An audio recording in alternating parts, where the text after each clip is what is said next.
Interview.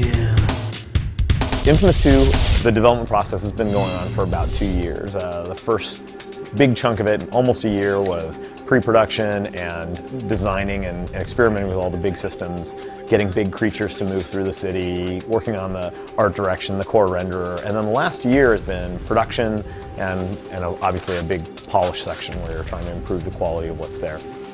I think you've kind of heard us say over and over again the whole leave no stone unturned. Obviously we're a sequel to inFAMOUS 1, so we want to take a kind of wide breadth approach and say nothing is off limits. We want to improve absolutely everything about it. And so we want to retain the core elements of inFAMOUS 1 that our fans love. We also added new elements as well, such as user-generated content is the most obvious one, but in addition to that, we had things like more epicness. And what does more epicness mean?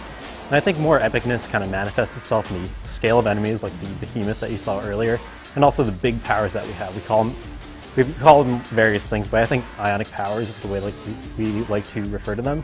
So ionic vortex, the big tornado, the ionic freeze, the ionic drain, they're really, really big powers that we just didn't have in inFAMOUS 1. So again, you have big goals and little goals when you start off designing a game like inFAMOUS. So I think the big gameplay initiatives were the heavy powers, which I already talked about, and also bringing melee to the front. The combat experience is really central to what inFAMOUS is, on a minute-to-minute basis. And so it was essential to us to take a step back and say what worked and what didn't work. And I think we felt like hand-to-hand combat, just kind of the physicality of hand-to-hand combat directly with enemies was an area we really wanted to focus on for inFAMOUS 2.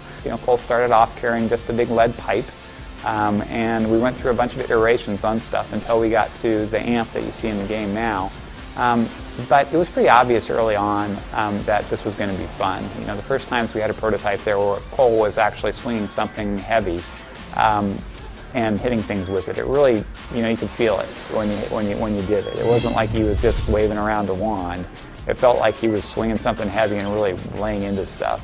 So we actually have a new variant system where we allow you to actually get multiple versions of the same button press. So for example, with rockets, we have maybe 5, 6 different rockets that you could actually access at any given time. And so what I love so much about this is that it kind of fits the mold of an open world game even better. We let the player choose the way that they want to interact with the situation.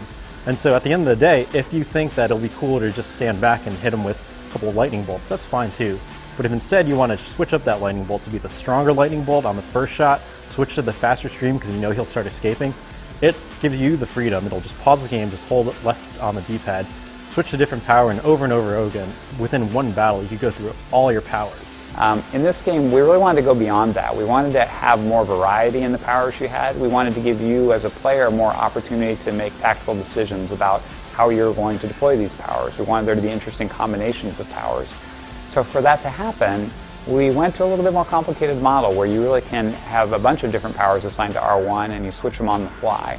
And what that means is that there are all kinds of combinations that you get where you can use the new melee powers and you might decide that you're going to combo that up with some other stuff. You're going to use a specific blast power to get you close enough to guys to melee them, or you're going to use some of the things we let you kind of impair people's ability to perceive you in the game. And you can use that to sneak up on people or to get past people. So there are all kinds of things you can do this time around that you couldn't do last time around in terms of being clever and how you're using your powers. It's literally the type of thing where I'll freeze people, then I'll pick them up with a kinetic pulse and I'll throw them across the world, and I'll switch to another R1 so I can use ice jump to chase after him. It's just something that really affords me the freedom to figure out the best way to encounter or take on an encounter. And it's really something that I think we're basically giving you the car keys this time. What do you want your rocket to be? What do you want your blast to be at any given moment? And I think that's really the cool part about it, about really embracing this open world mentality. Floodtown, which is something that we saw for the first time today, is really interesting because rather than being as vertical as the other parts of the city, it's actually more horizontal, it's a little more flat. What this means is that actually the primary gameplay that you have there, kind of moving around the space, will also change. And so, of course, Floodtown has water on the ground, which makes a big difference as well.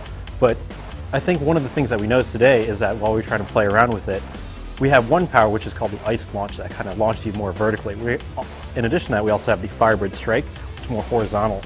And it's interesting how you decide to use different powers based on what the environment is. And just by changing the overall size of it, kind of the landscape of the entire space, you change how you want to interact with it. Of course, Floodtown's also pretty special too, because of course it has the water. And with Cole, he never has a straightforward interaction with water. I think in the sewers in the previous game, one of my favorite things to do was see an enemy in the water, just zap near it, and everybody gets electrocuted. And of course, this happens all the time in Floodtown. Water's all over the place.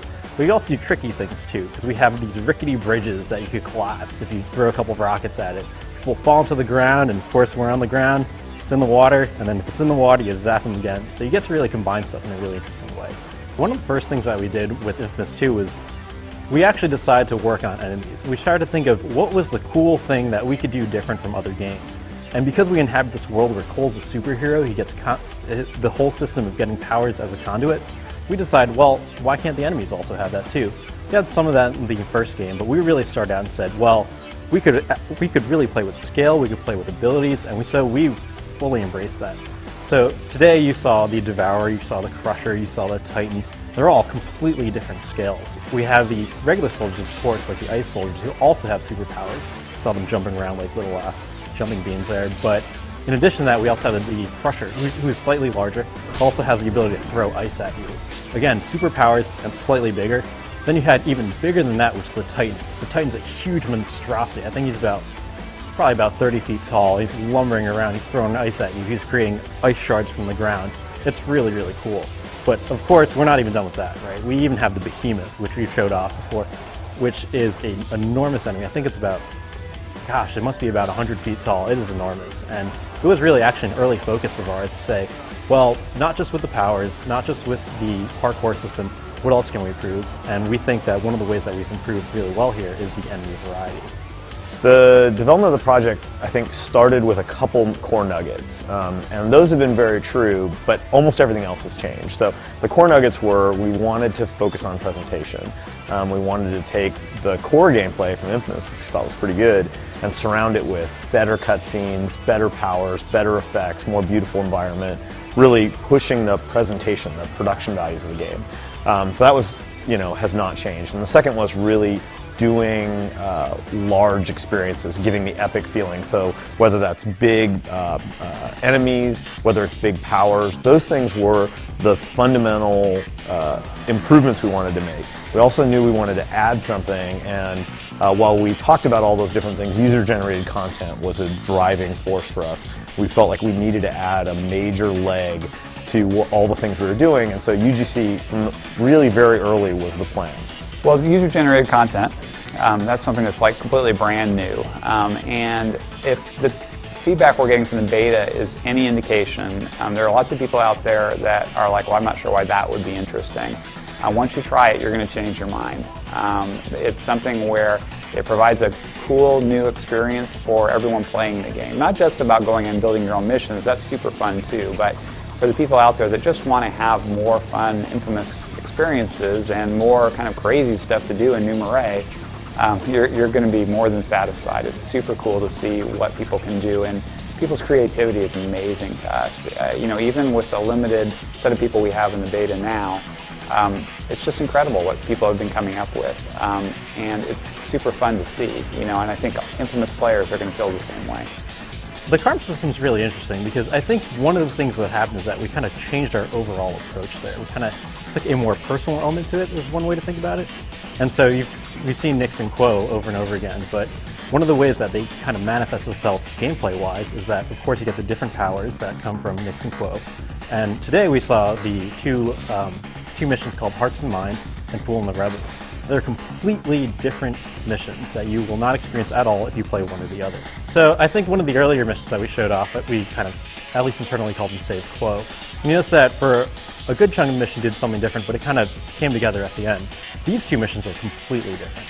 So in one, you actually ride on top of an ambulance, you help Quo actually deliver medicine to the rebels. So at the end of the day, with both of these missions, you're trying to convince the rebels to help you. Quo's method is to help them by giving them essentially medicine, and you ride an ambulance all the way over. So the gameplay there is you're more or less escorting the ambulance over to the other side. But for the evil version, which is actually fooling the rebels, it's completely different. You start off by first trying to infiltrate the fort, Fort St. Philippe, or Fort Philippe, and from there you actually operate a turret, and you take over the turret and you actually anger the rebels and fool them into believing that the militia are bad people. And so I think Brian said it best a little bit earlier, where it's not like in one version you're riding an ambulance and in another version you're riding a bus. It's completely different gameplay. About a quarter of our game is actually karmically linked, and what this means is that we have a huge chunk of the game that you just are not going to see at all your first time through. And so if you're playing as good, you'll see probably mostly the good missions, and then if you play it again, you'll actually see completely different missions on the other side. So not all the missions, but a good chunk of them. Infamous 2 will be available June 7th, worldwide, exclusively on the PlayStation 3.